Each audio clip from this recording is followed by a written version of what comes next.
In the summer of 1954, in the Sonoran Desert southeast of Tucson, Arizona, the heat was not weather. It was a condition of the land itself, a permanent and indifferent weight that settled on every living thing by 8 in the morning and did not lift until well after dark. The desert in that part of Arizona was not empty. That was what people who had never lived there always got wrong. It was dense with life. Saguaro cactus standing 40 feet tall in places, their arms lifted like men surrendering to something they had accepted long ago. Palo Verde trees gone gold with bloom in spring and stripped bare by August. Ocotillo whips rising from the rocky soil like the fingers of something buried and reaching. Roadrunners crossed the hardpan in quick bursts. Gila woodpeckers hammered at the saguaro trunks, carving out chambers that would outlast them. Rattlesnakes moved at dusk and dawn, keeping to the shade through the long middle hours. The desert was alive in every direction, but it was alive on its own terms, and those terms were merciless to anything that did not understand them. The town of Sonoita sat at an elevation of 4,700 feet in the grasslands southeast of the Santa Rita Mountains, which made it cooler than Tucson by 10 degrees and more forgiving than the lower desert by a wide margin. It had a population in 1954 of roughly 340 souls, most of them ranchers or the families of ranchers, with a handful of men who worked the feed store, the post office, and the small general mercantile that sat at the junction of the two state roads that crossed in town. There was a school with 2 rooms, a Methodist church, and a gas station operated by a man named Dub Brains, who had lived in Sonoita his entire life and who kept a battery-powered radio on the counter tuned to a country music station out of Tucson from 7 in the morning until 6 at night without exception. The grasslands around Sonoita were cattle country and had been since the 1880s, when the big Arizona ranches were established along the river drainages and the shallow valley floors. The grass was grama grass, blue and side oats varieties, short and tough and nutritious in a way that coastal grasses were not, and it could support cattle at roughly 1 animal per 15 acres in a good year. In 1954, it was not a good year. The monsoon rains, which normally arrived in July and soaked the valleys through September, had come late and thin, and the grass was burning off by early August in ways it normally did not until October. The ranchers watched the pastures and recalculated their numbers and called one another in the evenings to compare what they were seeing, and what they were seeing was not good. It was in this context, dry summer, tight margins, a small community operating close to the edge of what the land would support, that a child named Caleb Reyes was missed for the first time on the morning of August 14, 1954. Caleb was 7 years old. He was the son of Martin and Esperanza Reyes, who ran a modest cattle operation 6 miles southeast of Sonoita on land that Martin's father, Eduardo, had homesteaded in 1921. The boy had dark hair, dark eyes, and the kind of quiet seriousness that some children are born with, as if they arrived already thinking about things that other people had not considered yet. He was small for his age, lean, with the toughened feet of a child who spent more time outdoors than in. He knew the desert the way children who grow up in it always know it, not with fear, but with a familiarity that could, in the right circumstances, become overconfidence. He was last seen by his mother at 6:30 on the morning of August 14th, walking toward the low ridge behind the barn, where he often went to watch the sun come up over the Whetstone Mountains to the east. He was wearing a blue cotton shirt and brown canvas trousers. He was carrying nothing. By 9 o'clock, when he had not appeared for breakfast, Esperanza Reyes walked to the ridge and found no one there, and the world she had built on that piece of Arizona land began to tilt in a way she had not experienced before and could not have described in words. Martin Reyes was 41 years old in the summer of 1954, and he had spent 23 of those years working the land his father had broken from caliche hardpan and rock-studded hill country with a mule team and a single-bottom plow. Eduardo Reyes had come to Arizona from Sonora, Mexico, in 1918, not as a laborer but as a man with a plan. He had saved for 11 years while working cattle in the state of Sonora, learning the land, learning the grass, learning the water, and when he crossed the border at Nogales in the early spring of that year, he carried with him $240 in folded bills and the knowledge of how to build something in country that most men would have looked at and kept driving through. Eduardo filed his homestead claim in 1921 and spent the next 6 years living in a one-room adobe structure he built with his own hands from blocks cut from the hillside and laid in courses with a mud mortar that dried hard as brick in the Arizona sun. He sank a well by hand, going down 62 feet through caliche and fractured limestone before he hit water. He built a stock tank, rough and small at first, lined with clay he hauled from a deposit 3 miles east. He brought in 8 head of cattle in the spring of 1923, bought from a ranch near Patagonia for $18 a head, and he watched them and learned them and lost 2 the first summer and replaced them and tried again. By 1929, the year the rest of the country fell apart, Eduardo Reyes had 43 head of cattle, clear title to 320 acres, and a second room on his adobe house in which his son Martin had been born 4 years earlier. Martin grew up on that land the way the saguaro grew, slowly in a place that did not encourage rapid growth, drawing water from deep reserves and building something that was meant to last.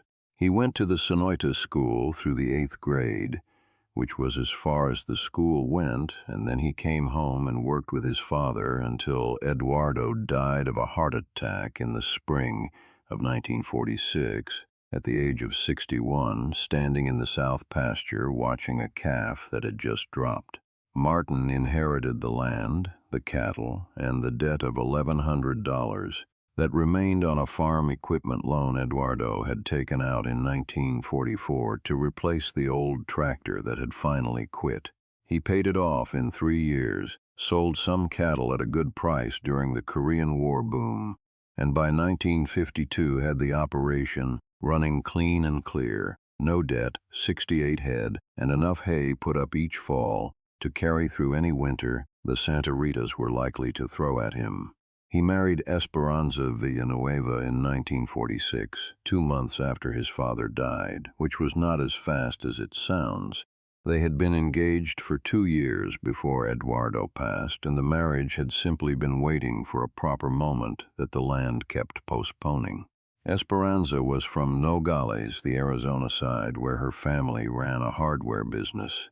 She was 24 years old when she married Martin, and she brought to the Reyes place a kind of practical intelligence that was different from her husband's. He thought in seasons and pastures, she thought in systems and details, and together they made a more complete operation than either would have managed alone.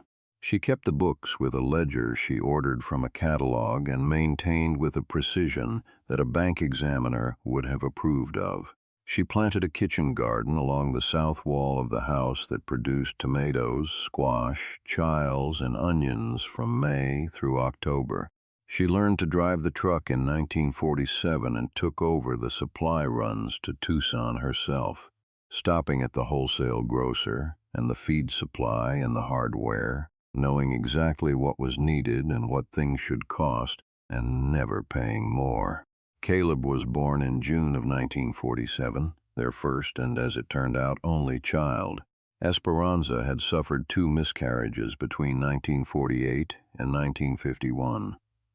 And after the second, the doctor in Tucson had told her it was unlikely she would carry another child to term, and she had received this information with the same quiet steadiness she brought to everything else, and had come home and devoted herself with renewed intensity to the son she had. Caleb was her whole forward-looking life in a way that most mothers spread across multiple children. She did not smother him. She was not that kind of woman, but she watched him with an attention that was total, the way a hawk watches the ground. And on the morning of August 14th, when she walked to the ridge behind the barn and found it empty, something in the center of her went very still and very cold. The Reyes Ranch was 6 miles from the nearest neighbor and 9 miles from Sonoita proper. The road that connected them to the junction was a dirt track that the county graded once a year in the spring, and which by August had developed the corrugations and ruts that reminded everyone why the grading needed to happen more often than it did. Martin drove it in the truck in 17 minutes when he was in a hurry, and in 12 minutes when he was genuinely alarmed, and on the morning of August 14th he drove it in 12 minutes. Pulling up to the gas station where Dub Raines already had the radio off and was listening to Martin before Martin had finished climbing out of the cab, Dub called the county sheriff's office in Sonoita. There was a substation there, a single deputy named Arlen Hodge who covered the Grasslands district, and then Dub himself climbed into his own truck and drove back out to the Reyes place with Martin, because that was what you did, and there was nothing behind the gas station counter that needed tending more urgently than a missing child. Deputy Hodge arrived 40 minutes later. He was a careful man, methodical, not easily panicked, and he walked the ground around the barn and the ridge and the dry wash that ran along the eastern edge of the Reyes property and noted what he saw in a small notebook. He asked Esperanza precise questions about Caleb's clothing, his shoes, his habits, his favorite places. He asked Martin how much water was in the stock tank and whether Caleb could swim, and when Martin said the boy could paddle some, Hodge walked to the stock tank and looked at it, and looked at the ground around it, and then wrote something in his notebook and moved on. He was not dismissing the tank as a possibility. He was noting that the mud at its edge bore no fresh tracks smaller than a coyote's. Caleb had gone into the desert, southeast, toward the whetstones. That much the ground said. There were small boot prints in the soft caliche dust at the base of the ridge, pointed in that direction, and then the hard pan took over and the story ended. A 7-year-old boy in canvas trousers and a blue shirt in August in the Sonoran desert, without water, without food, without a hat. By 11 o'clock on the morning of August 14th, 1954, the temperature at the Reyes Ranch was 94 degrees and climbing. The way the desert took people was not dramatic. That was the thing that people who had not seen it did not understand. It was not violent or sudden. The desert simply asked more of the body than the body carried, and when the body ran out, it sat down, and sitting down became lying down, and lying down in that heat, in that sun, without shade or water, was its own kind of ending. A healthy adult could last 2 days in summer desert, without water if they moved carefully and found shade. A child with a smaller body mass and less awareness of the need to conserve could decline much faster. The biology was simple and the desert did not negotiate. The search party that assembled by noon on August 14th was made up of 11 men. Martin Reyes, Dub Raines, 3 neighboring ranchers who had heard the news through the telephone party line, Deputy Hodge, a man named Cecil Morrow who ran cattle on the other side of the ridge, and 4 hired hands who came with the ranchers. They fanned out southeast from the Reyes property in pairs, each man carrying 2 canteens and instructions from Hodge to stay in voice contact with the pair on either side. The sun was at the top of the sky and the ground was throwing heat back at them from below, so that they were pressed between 2 sources of it, the sky and the earth, and they moved through the desert calling the boy's name in a way that was measured and steady and trying not to become desperate. What they did not know at 11:30 in the morning, when the search was still organizing, was that a man named John Wayne had pulled his truck and horse trailer off the highway south of Sonoita and was watering his horses at a concrete trough beside a ranch gate 2 miles east of where they would eventually begin to search. John Wayne was in that part of Arizona because of a horse. That was the proximate reason, the one he would have given to anyone who asked, though no one who knew him well would have been entirely satisfied with it as an explanation. The horse was a big roan quarter horse named Cannonball, 6 years old, 17 hands, recently purchased from a ranch outside of Douglas, Arizona, by Wayne's ranch manager in California on Wayne's instruction. Wayne had driven down from the Tucson airport that morning in a rented truck with a 2-horse trailer borrowed from the owner of the ranch where he had been staying for 2 days, and he was moving Cannonball and a second horse, a bay mare named Pilar, toward Tucson, where they would be loaded onto a transport for the drive north to California. Wayne had been in Arizona for 4 days, in part because of the horses and in part because he was between pictures and needed the kind of air and space that Southern California did not provide. He was 47 years old in the summer of 1954, 6'4" and built to match, with a face that had been weathered by a great many days outdoors and by the particular kind of indoor pressure that only the film business generated.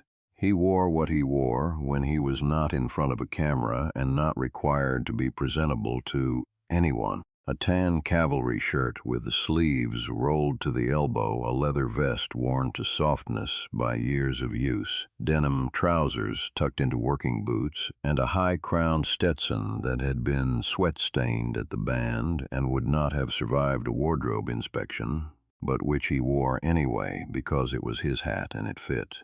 He was not a man who generated a great deal of noise when he moved. This surprised people who expected something else, some quality of presence that announced itself ahead of him. What he generated instead was a kind of gravity, a stillness that made the space around him feel organized differently than it had before he entered it.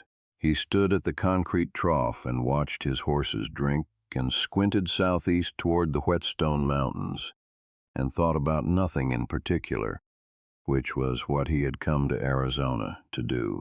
The ranch gate where he had stopped belonged to a man named Hector Salazar, who had seen the truck pull over and walked out from his barn in the measured way of a man who is not alarmed but wants to know what is happening on his road.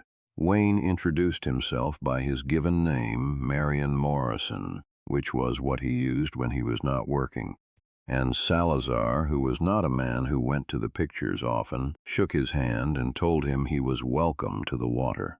They talked for a few minutes about the horses and about the dry summer, and then Salazar mentioned that there was a search going on to the northwest for a missing boy from the Reyes place, 7 years old, had gone into the desert that morning and hadn't come back. Wayne looked at the mountains. He looked at the sky.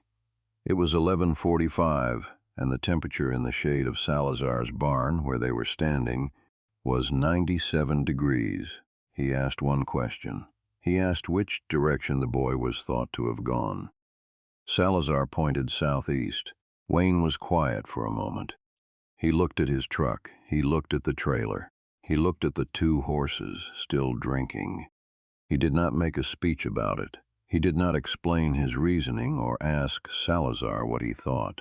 He unhitched the trailer. Salazar helped him without being asked and left it in the yard, and he led Cannonball out of the trailer, saddled him in the way of a man who has done that 10,000 times and does not need to think about it, and he loaded 2 of Salazar's canteens, which Salazar filled without comment, and he asked where the Reyes Ranch was, and Salazar told him, and then he was in the saddle and moving. He did not look back. The thing that determined whether a man was useful in this kind of situation was not how fast he moved, but how well he read the country. Wayne had been riding desert terrain since the 1930s, had filmed in it, worked in it, studied it the way someone studies a language they expect to need. And he knew things about how people, and especially children, moved through it that were not in any search manual. Children in unfamiliar desert tended to follow the path of least resistance, which meant dry washes and game trails, because the open ground between the brush was harder to navigate than it looked. They moved toward things, a distant peak, a visible rock formation, something that caught their attention and seemed worth examining. They did not move in straight lines. They moved in the direction of interest, and interest in the desert was erratic and local. Particular bird, a shaft of shadow, the way a canyon mouth looked cool from half a mile away even when it was not. He moved Cannonball southeast at a steady walk, because trotting in that heat was hard on the horse, and he let his eyes work the ground and the middle distance with the patience of a man who understood that finding something in the desert was 90% looking and 10% luck, and that the 10% only arrived if you had done the 90 properly. He had been riding for 35 minutes, covering roughly 2 miles southeast of the Salazar property, when he saw the color that did not belong. It was blue, and it was low to the ground, and it was not moving. It was in the partial shade of a palo verde tree growing out of the near bank of a dry wash, which meant the boy had found the one thing that could have helped him, a piece of shade, and had stopped there, which was exactly the right thing to do, even if the boy had not known it was the right thing to do. The shade was partial, not full, because palo verde trees are thin canopied and offer filtered shade rather than true cover, but it was shade, and it was better than the open ground. Wayne brought Cannonball down to the dry wash at an angle, not rushing. Rushing on rocky ground was how you put a horse down, and then you were no use to anyone. And he was out of the saddle before the horse had fully stopped moving toward the blue shape with the measured speed of a man who needs to assess and act at the same time. The boy was lying on his side, curled slightly, his back against the washbank. His face was flushed and his lips were dry and cracked at the corners in the particular way that heat and dehydration produce within a few hours in a child.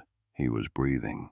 The breathing was shallow, but it was regular, and Wayne knelt beside him and put 2 fingers to the side of the boy's neck and felt the pulse, which was fast but present, and said in the low, unhurried voice that he used for everything, "All right, I've got you." The boy's eyes opened.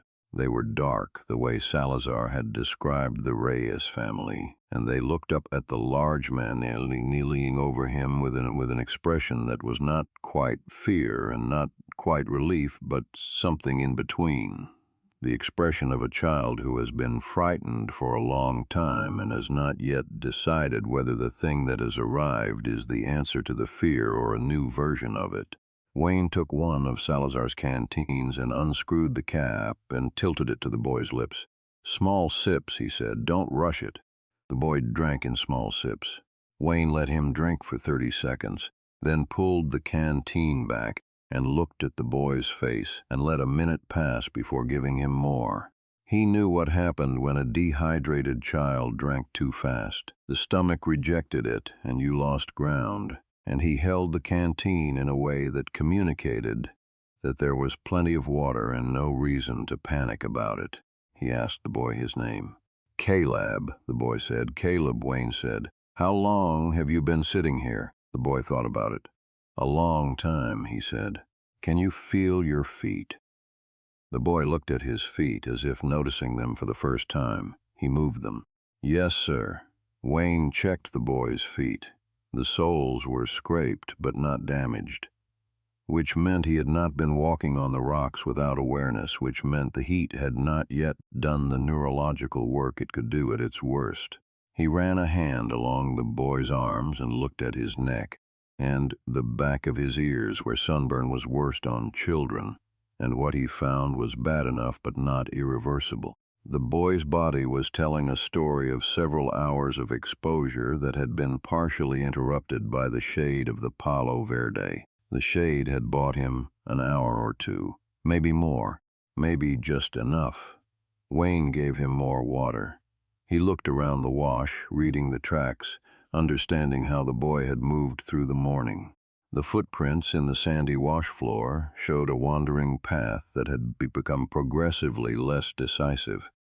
The long strides of early morning confidence gradually shortening to the shuffle of a child who was losing the argument with the heat. The tracks led to the Palo Verde and stopped there. The boy had found the shade and the sense to stay in it. This was not nothing. A different child might have kept moving, looking for something better, and found nothing.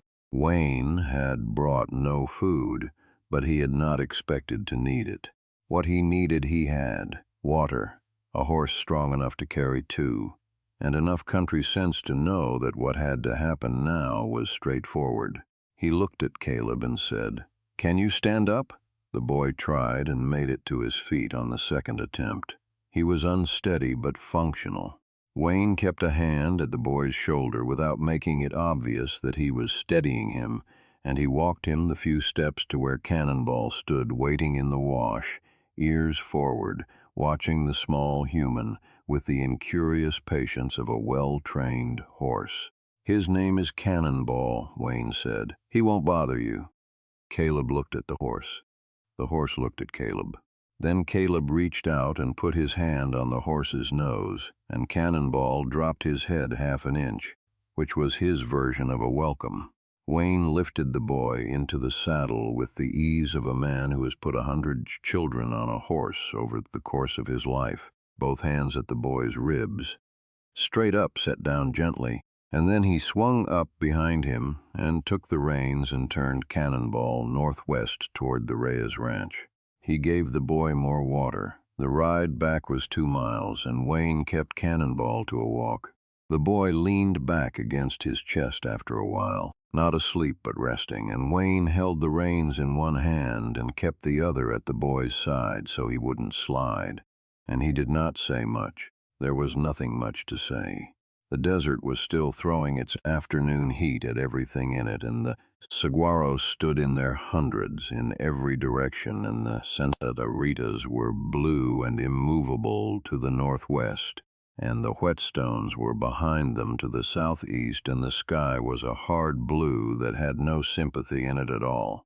After perhaps 20 minutes of riding, the boy said, "I thought I saw a hawk's nest." Wayne looked at the mountains ahead. "Did you find it?" "No, sir," Caleb said. "Hawks put them where people can't get to them," Wayne said. "That's the point." The boy thought about this. "That makes sense," he said. They rode in silence for another 10 minutes. Then the roof of the Reyes barn appeared over a low rise in the grassland, and then the white wall of the house, and then 3 figures running toward them across the pasture. Esperanza first, then Martin, then Deputy Hodge at a longer stride behind them, and Wayne stopped Cannonball and let them come. Esperanza reached them first and went straight for the boy without looking at the man who had brought him. She put both hands up and took Caleb from the saddle with the strength of a woman who was not going to drop her child no matter what, and she held him against her and said things in Spanish that Wayne did not try to hear, because they were not meant for him. Martin Reyes arrived a few seconds later, breathing hard, and he put his hands on his son's back and his wife's shoulder, and he looked at John Wayne on the horse, and his face was doing something that it did not have the resources to complete. There was not an expression adequate to what he was feeling, and the face just held all of it at once. Wayne was already turning Cannonball to go. Hodge was there now, notebook in hand, and he looked at Wayne with the measuring expression of a man who knows he needs information. "Which direction?" he said. "Southeast, about 2 miles, Wayne said. "Dry wash, Palo Verde on the north bank." The boy found shade on his own. That helped. Hodge wrote it down. Martin had his hand on Cannonball's bridle. He was not physically stopping the horse. It was not a grab, it was a placement, the gesture of a man who needed a moment more. He looked up at Wayne and said, "Who are you?" Wayne looked at him. "A man who happened to be riding that way," he said. Martin said, "I need to know your name." Wayne was quiet for a moment. Then he said, "Morrison." "Marion." "Morrison." He said it the way a man says, a name he has not used in public in a long time, the way a name feels when it belongs to the person rather than the reputation. Martin Reyes repeated it quietly, as if memorizing it. Wayne touched the brim of his Stetson. He looked at Esperanza, who was still holding the boy, and then at the boy himself, who was looking back at him over his mother's shoulder with those dark, serious eyes. He did not wait for more. He turned Cannonball south and rode back toward the Salazar property at a long, unhurried walk, and the heat lay on everything equally. The desert and the pasture and the white adobe house and the small family standing in the afternoon sun watching him go, and he did not look back. Deputy Hodge called off the search at 2:40 in the afternoon, sending the 11 men home with his thanks. He drove to the Reyes house first and sat at the kitchen table with a glass of water while Esperanza held Caleb in her lap, which the boy was too old for by most standards, but not by the standards of that particular afternoon, and Hodge took down everything Caleb could tell him about where he had gone and what he had seen and how the man on the horse had found him.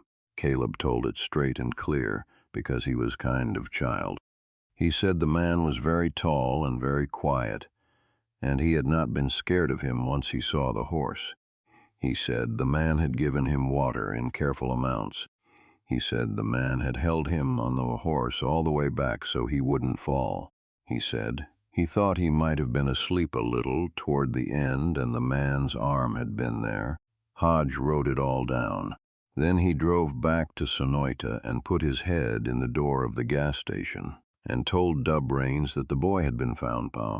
And Dub turned the radio back on and sat down on his stool and let out a long, slow breath that had been waiting in him since 11 that morning.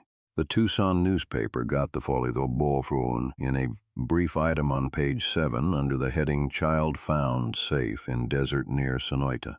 The item named Caleb Reyes, age 7, son of Martin and Esperanza Reyes of the Reyes Cattle Ranch. It named the temperature at the time of rescue as 101 degrees at Tucson gauge, which translated to approximately 97 at Sonoita elevation. It said the child had been found by a traveler who was passing through the area and who declined to be identified. The item was 4 sentences long and ran beneath a story about a water district meeting in Marana, and most people who read the paper that day did not read it. Martin Reyes read it. He cut it out with a pair of scissors and put it in the same tin box where he kept the ranch deed and his father's homestead claim and his marriage certificate. He did not show it to anyone for a long time. In Sonoita, Dub Raines told the story at the gas station to anyone who would listen, which was everyone who came in for fuel that week and the week after. He told it accurately and without embellishment, which was his way with everything, and what he said was that a man had come off the highway, heard about the missing boy, saddled up, rode out, found him, brought him back, told his name to the father, and left.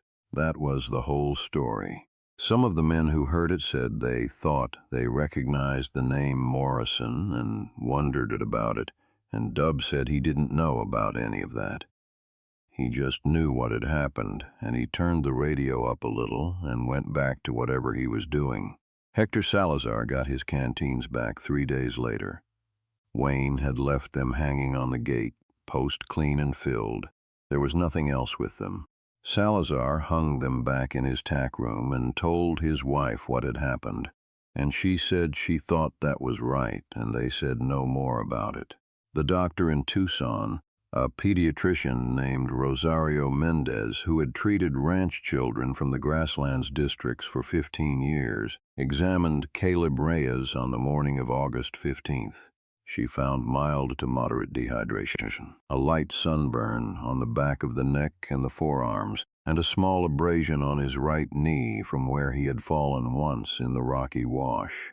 She gave him fluids by mouth, told Esperanza what to watch for, in the following 48 hours and said that whoever had found the boy and given him water, the way the boy described slowly, in measured amounts, not letting the child drink too fast, had done exactly the right thing.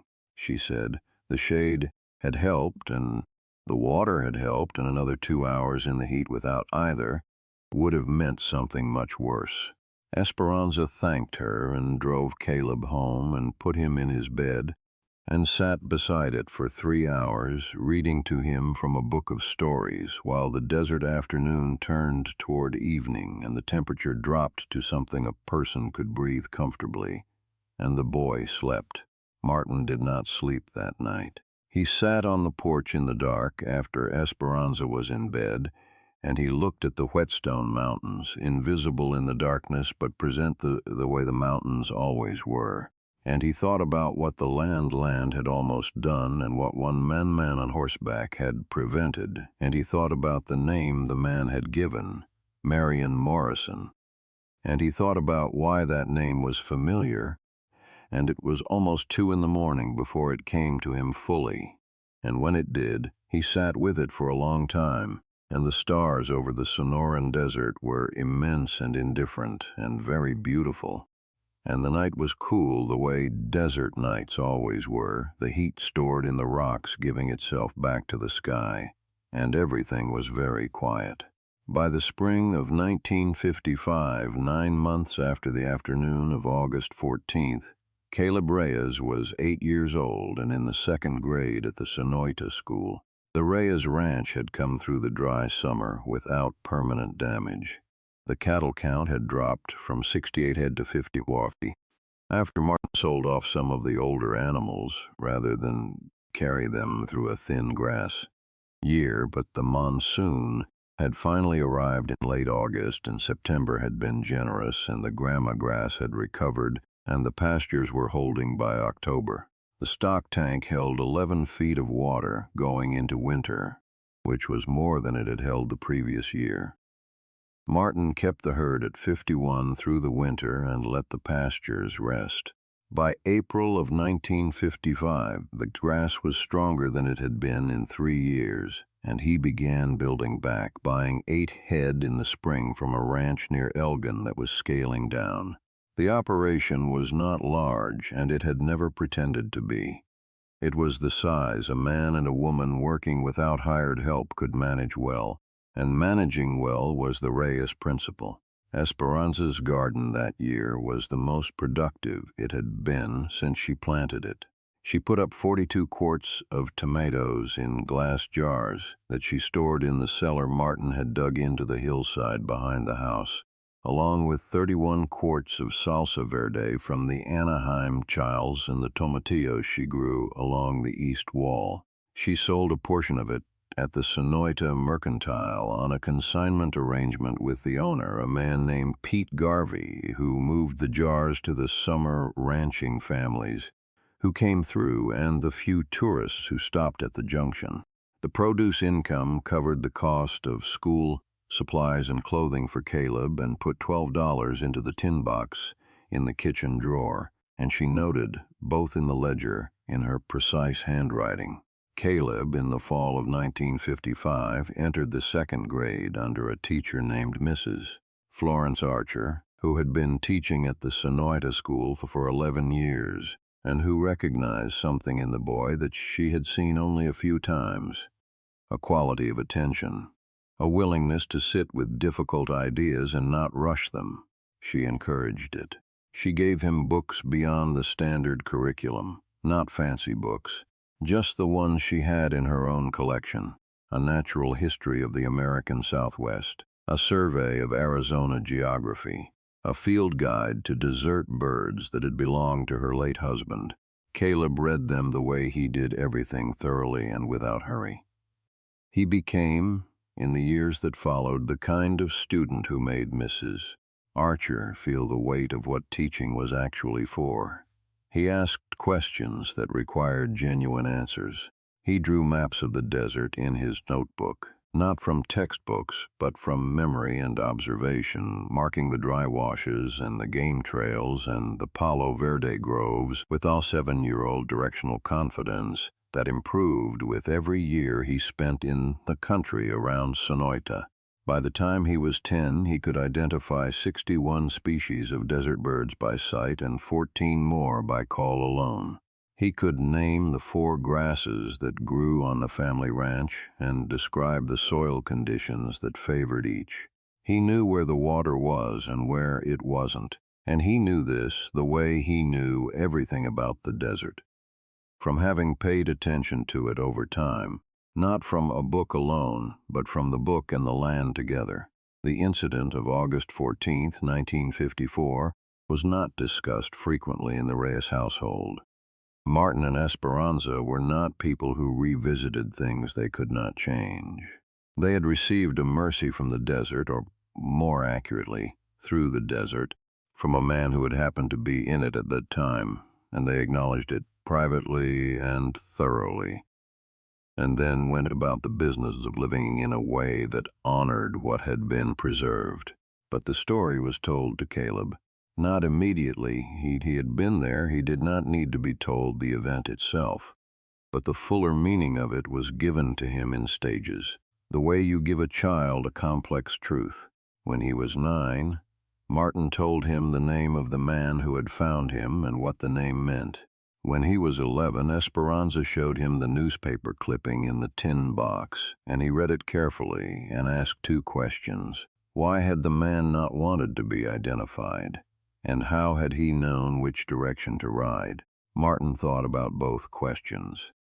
He said he thought the man had not wanted thanks, because the kind of person who does something like that does not do it for thanks.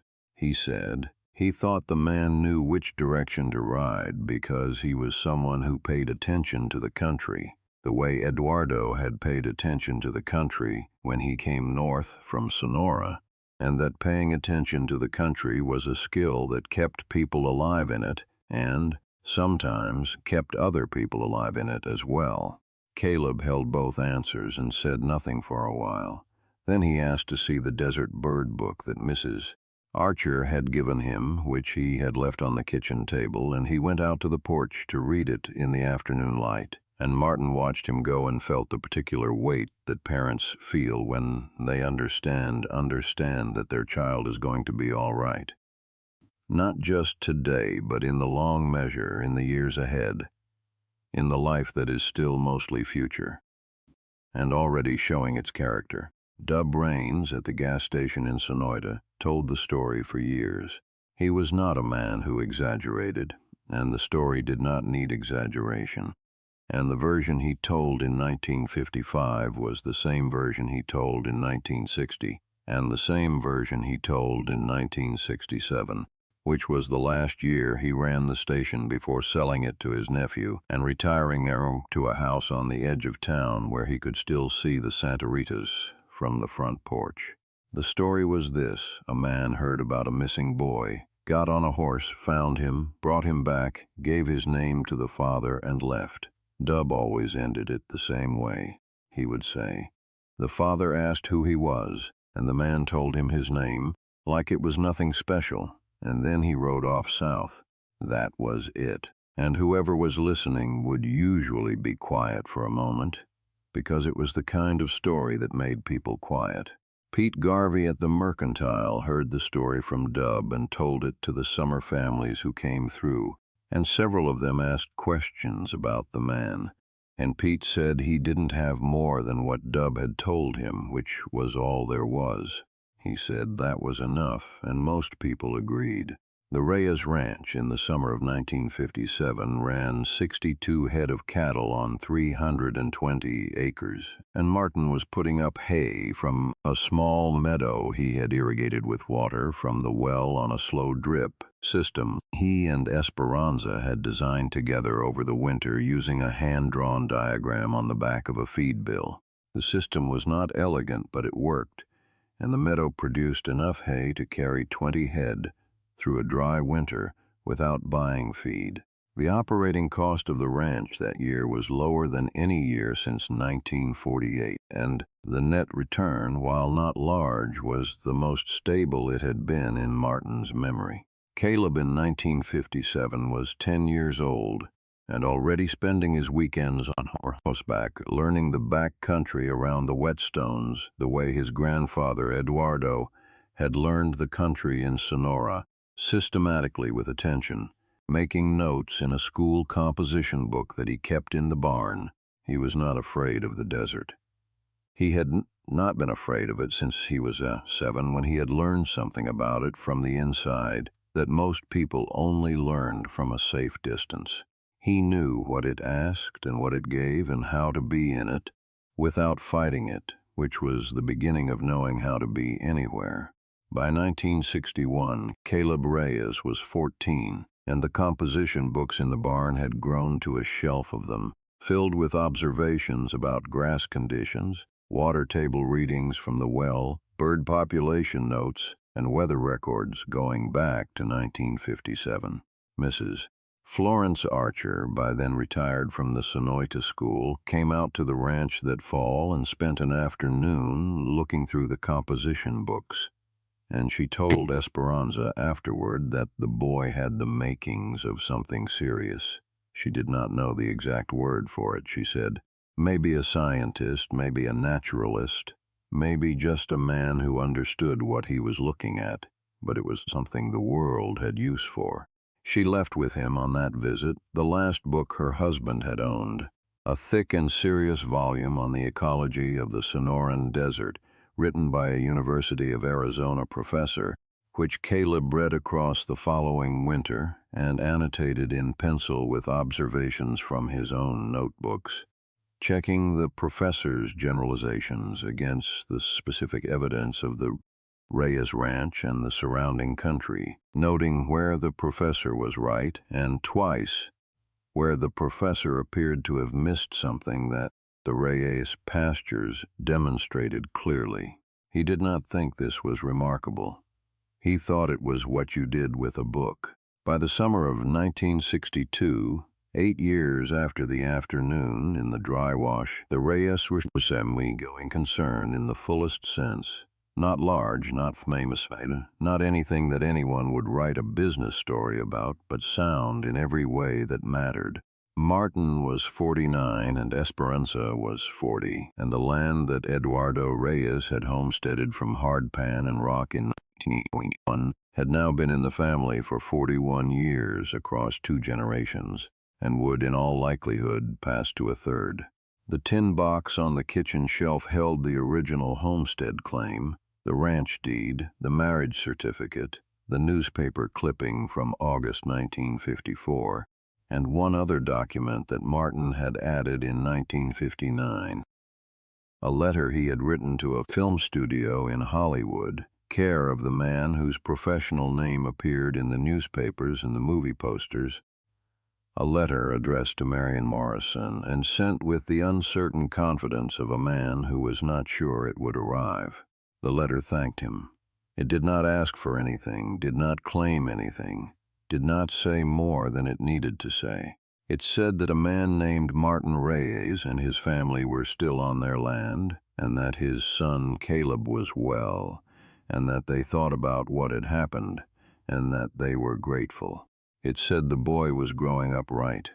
Martin never received a reply. He did not expect one. He had not written the letter to receive a reply. He had written it because there was a debt that could not be paid and could not be ignored, and putting it into words on paper and sending it in the direction of the man who had created the debt was the only way he could manage it. He knew the letter might have been intercepted by a secretary, might have been discarded, might have arrived in a stack of 10,000 similar letters and been indistinguishable from them. He knew all of this. He sent it anyway. The tin box went on the kitchen shelf and stayed there. In the winter of 1971, Caleb Reyes enrolled at the University of Arizona in Tucson in the graduate program in ecology. He was 24 years old. He had done his undergraduate work at Arizona State over 4 years, while working summers and winters at the ranch, driving the 2-hour road back to Sonoita on weekends through every season, keeping the composition books going, keeping the grass records and the water table records and the bird count records that by now represented 14 years of continuous observation of a single piece of Sonoran desert grassland. His undergraduate advisor, a professor named Gordon Whitmire, had told him when he applied to graduate school that the data in those composition books was potentially publishable work. That 14 years of unbroken field observation of a grassland system in a changing climate was exactly the kind of long-term data set that ecology needed and almost never had. Caleb had looked at the composition books and thought about his grandfather Eduardo, who had also kept records, not in books but in memory, the way a man who has learned a landscape carries it, and about his father Martin, who kept the ledger and the weather log and the well depth measurements, and he thought that what he was doing was not so different from what the Reyes men had always done on that piece of ground, which was pay attention to it over time and write down what they saw. It seemed to him that this was what the land asked of you if you were going to be in it. He published his first paper in 1974 in the journal Ecology, based on the composition book data from 1957 to 1972. The paper was titled Long-Term Grassland Response to Variable Monsoon Precipitation in the Northern Sonoran Desert. Observations from a Single Ranch Site, 1957 to 1972. It was 15 pages long, careful in its claims, precise in its data, and notable in the field for the unusual length and continuity of its observational record. It was cited 17 times in the first 3 years after publication. In the acknowledgment section, Caleb thanked his parents, his undergraduate advisor, and Mrs. Florence Archer, who had given him his first field guides.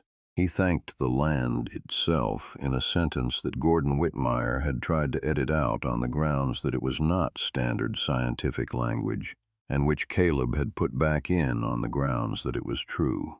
He also included, at the end of the acknowledgments, a sentence that read, "This work would not exist without events that occurred on August 14, 1954, in a dry wash southeast of the Reyes Ranch, Sonoita, Arizona. The author is aware of this." He said nothing more than that. By the early 1980s, Caleb Reyes was an associate professor of ecology at the University of Arizona, with a laboratory that ran continuous monitoring studies at 4 grassland sites in southern Arizona, one of which was the Reyes Ranch itself, where his parents still lived. Martin was 68, Esperanza 59, and the ranch had been reduced in cattle numbers to 40 head by then, which was what 2 people of that age could comfortably manage, and the pastures were in better condition than they had been in 30 years. Because Caleb had applied what he had learned from 14 years of observation and graduate training to the management of the grass, and the grass had responded accordingly. The grama was thick and even across the south pasture in a way that Eduardo Reyes would have recognized as right, the way the land looked when it was being used within its own terms.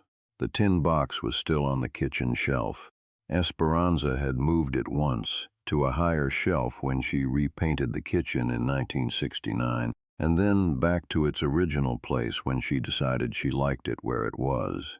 The document inside had yellowed at the edges, but were fully legible, and the newspaper clipping from August 1954 was the most yellowed of all. Its paper grown thin and fragile in the way that newspaper does, but the words still clear. A traveler who was passing through the area and who declined to be identified. Martin Reyes died in the spring of 1988 in the south pasture, the same pasture where his father Eduardo had died in 1946, standing in the grass in the early morning, looking at something in the distance that no one else saw. He was 75 years old and had spent 50 years working the same 320 acres that his father had broken from the desert, and the land was in good health. And his son was a scientist who studied the land he had grown up on, and his wife was well, and there was not much in the ledger of a life that he could have called unfinished or unresolved. The death was not sudden, exactly. He had a heart condition that the doctor had identified 2 years before, and which he had treated with a mild indifference that Esperanza found infuriating and characteristic, but it was peaceful, in the sense that peaceful means aligned with what a man was, and Martin Reyes was a man of that land, and he died in it. Caleb drove from Tucson that afternoon and arrived in the early evening when the light on the Santa Ritas was turning the mountains a color that has no exact English word for it, somewhere between amber and rose, the particular light of a southern Arizona evening that makes even people who are grieving stop for a moment and look. He stayed for 2 weeks, and he and Esperanza went through the house together the way people do after a death, deciding what stayed and what moved, and when they came to the kitchen shelf and the tin box, Esperanza took it down and opened it and spread the documents on the table, and they sat with them for a while. Caleb read the newspaper clipping. He had read it before many times, but he read it again. He looked at the letter his father had written in 1959 and never received a reply to. He read it once, slowly. He folded it back and put it in the box. He asked his mother if he could take the box to Tucson to keep it safe. Esperanza said she wanted it to stay in the house. He said that was right. It went back on the kitchen shelf. In the summer of 1991, a graduate student in Caleb's ecology lab at the University of Arizona, named Rebecca Thorpe, was doing background research for a study on long-term land use in the Sonoran grasslands and came across Caleb's 1974 paper and the unusual acknowledgement at the end. She asked him about it during a lab meeting directly, which was her way with everything. She asked what had happened on August 14, 1954. Caleb was 54 years old, a full professor with 20 years of published research behind him and a reputation in his field that extended well beyond Arizona. He was not a man who told stories about himself easily.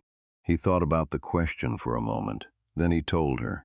He told it the same way Dub Raines had told it at the gas station in Sonoita, accurately, without embellishment, beginning with the morning and ending with the ride back across the grassland, the horse's name, the measured sips of water, the arm that had held him in the saddle toward the end when he was nearly asleep. He said the man's name was Marion Morrison, and that most people knew him by a different name, and Rebecca Thorpe, who was 27 and from Ohio, looked at him steadily and waited for the rest. He told her the rest. She was quiet for a moment. Then she said, "Did he know who you were going to become?" Caleb looked at her. "Nobody knows that," he said. "He saw a child in the desert. That was enough." The Reyes Ranch in the summer of 2003 was being managed by Caleb and Esperanza together. Esperanza at 81 still present and still keeping the kitchen garden, smaller now but still producing, and Caleb dividing his time between the ranch and the university as he always had. The ranch had been formally enrolled in a university monitoring program in 1989, and now had permanent weather instruments and soil moisture sensors in 3 locations and a water table gauge on the well that transmitted data to the lab in Tucson by radio signal. The composition books that Caleb had begun in 1957 were archived at the University of Arizona Library, donated in 1997, 40 years of unbroken observation of a single site, the longest continuous grassland record in the state of Arizona. The tin box was still on the kitchen shelf. The newspaper clipping from August 1954 had been photocopied in 1988.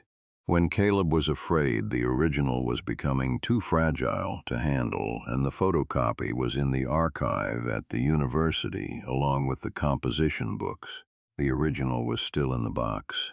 Esperanza Reyes died in October of 2006 at the age of 84, in the house her husband had built on his father's land, in the bed she shared with Martin for 42 years. Caleb was with her. The ranch passed to him in full. He was 59 years old, and he had been studying the land around Sonoita for 49 years, and the land was in the best condition it had been in since Eduardo Reyes had first assessed it in 1921 and decided it was worth his life's work. In the fall of 2009, a young woman named Sarah Reyes, Caleb's daughter, born in 1979, a wildlife biologist with the Arizona Department of Game and Fish, came to the ranch for the weekend and sat with her father on the porch in the evening the way they did when she visited, watching the light come off the mountains. Sarah had grown up knowing the story of August 14, 1954, the way she had grown up knowing everything about the ranch and the land, as part of the ground she stood on, not as a remarkable tale, but as a fact of her family's history, the way Eduardo's well was a fact, the way the homestead claim was a fact. She had read the newspaper clipping, she had read her grandfather's letter. She knew the name. She asked her father once, in the way that children ask questions they have been carrying a long time, whether he had ever tried to find the man to tell him what had come of it. Caleb was quiet for a moment. He looked at the mountains. "What would I tell him?" he said. Sarah looked at the mountains too. That it worked. Caleb nodded slowly. He knew, he said. A man who does something like that knows. The tin box is on the kitchen shelf of the Reyes Ranch house in Sonoita, Arizona, where it has been since 1954, and inside it, among the homestead claim and the deed and the faded letters and the slim yellowed rectangle of newsprint from August of 1954, there is a record of what one quiet decision made in the heat of one afternoon became across 60 years, a ranch still standing on land that almost swallowed a child, a scientist whose life's work began in a dry wash in the shadow of a Palo Verde tree, and a family that has never fully stopped thinking about the man who heard about a missing boy, got on his horse, and rode in the right direction without being asked.